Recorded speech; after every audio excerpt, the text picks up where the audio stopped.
Hey everyone, hope you're good, hope you're doing well. Thanks for joining me again today. I'm going to continue looking at using this brush here, this Japanese Pentel brush pen. And last week I was looking at using different techniques and just exploring really to see what this pen had to offer.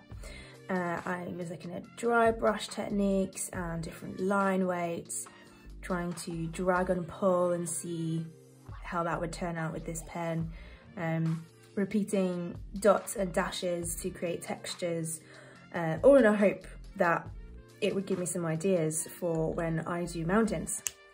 So today I'm going to experiment using this pen and those techniques for mountains. So often I'll start with the peak, especially if I'm using this kind of fine pen, because it's so fine. That it then allows me to start from the tip and then start pressing harder as I go down. So just starting with this very, very fine brush, and then as we get into a bit of the curves and create that depth, we can start pressing in a bit more. But I want this mountain to have a real sweeping feeling. So I'm going to come across here and almost create like, this is when it's really helpful to have an understanding of the 3D shapes. So I'm coming across here to create that 3D look and then sweep down, remembering that this is the side of the mountain. And then maybe put a few textures in here before I move on, just to give me an idea of what that looks like. And coming back over here and working more down into where this mountain's going to travel to. I want it to come a little bit lower in places so that you can see that the sides roll down.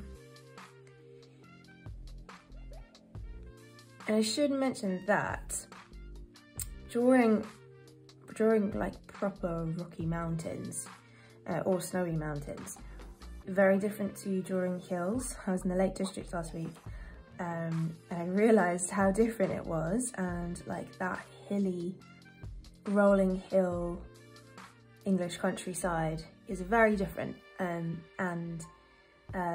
it's good to distinguish between the two. Well, it's good for me in my head to distinguish between the two. And I want this to be rocky, or to appear like it could have snow on it.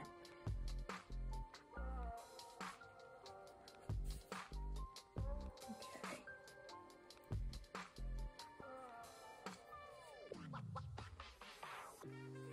So now I've got this basic shape, I can start creating some more shapes within it. So as this mountain comes down here, as the side of the mountain comes down here, I'm going to continue it.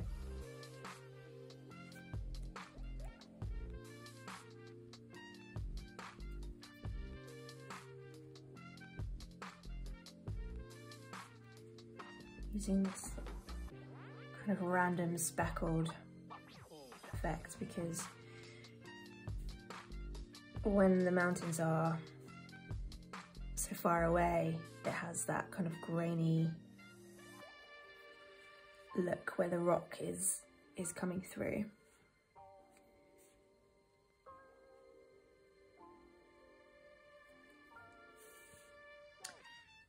So here I want to show that where there's this sweeping side here, that this side is coming out towards us, just to show that depth and that perspective, just to show where the shadow will be on that mountain. So I'm going to use these down strokes.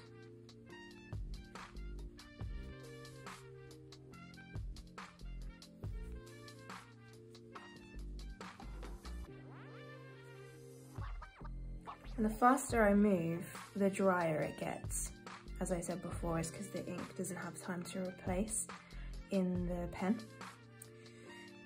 So that's intentional. And as soon as I am doing that when I don't want to be doing that, I can see straight away. So yeah, it's just, for me, it's just a case of being careful when I'm doing that. Sometimes I forget that that's the case and it looks slightly different, but hey, you go with the flow. Go with the flow of whatever's happening. Sometimes it takes a whole new shape, art in general.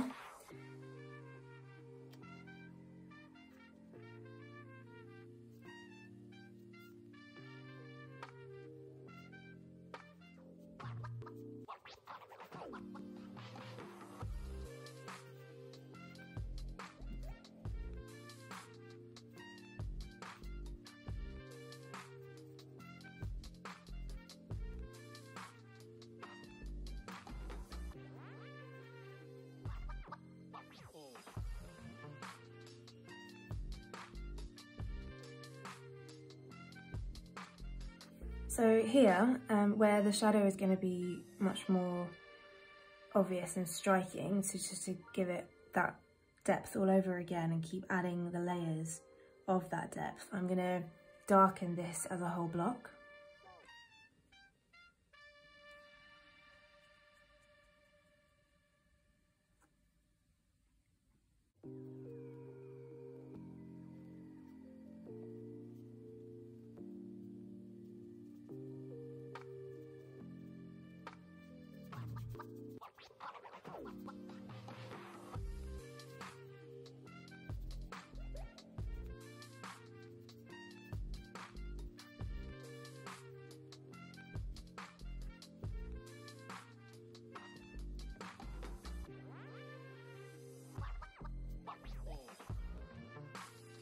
So I'm going to return back to the side here that I created earlier.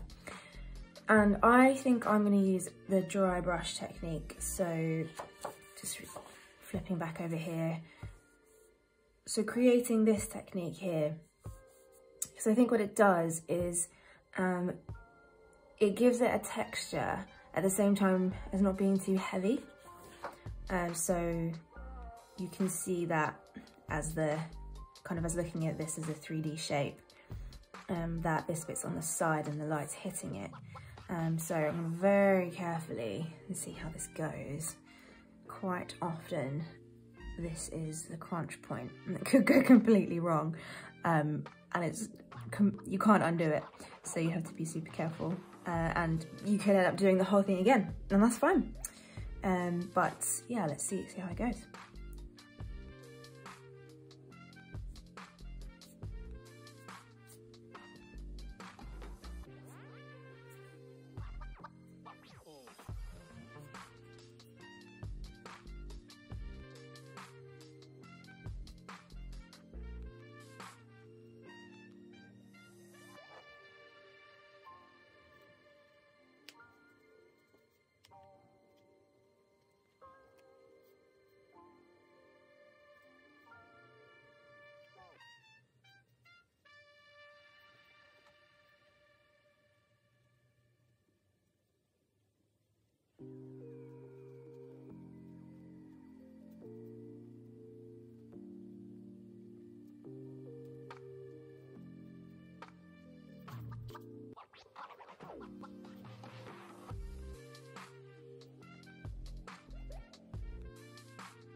Okay, so I'm going to stop there.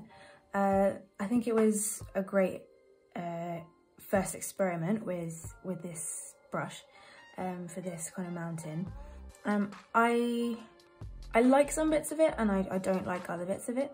I think I'm going to practice this sweeping movement over here because I think that's probably came too high up here.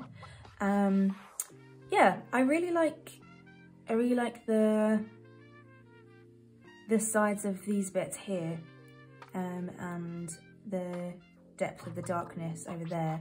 I think it really gives it that depth and that stark contrast between the white page. I think I would use slightly different types of texture up here. Perhaps not as dotty, slightly more liney maybe, just because I feel like it doesn't look quite right in this context of all the other lines. But I think it's a good first try, and I will try again.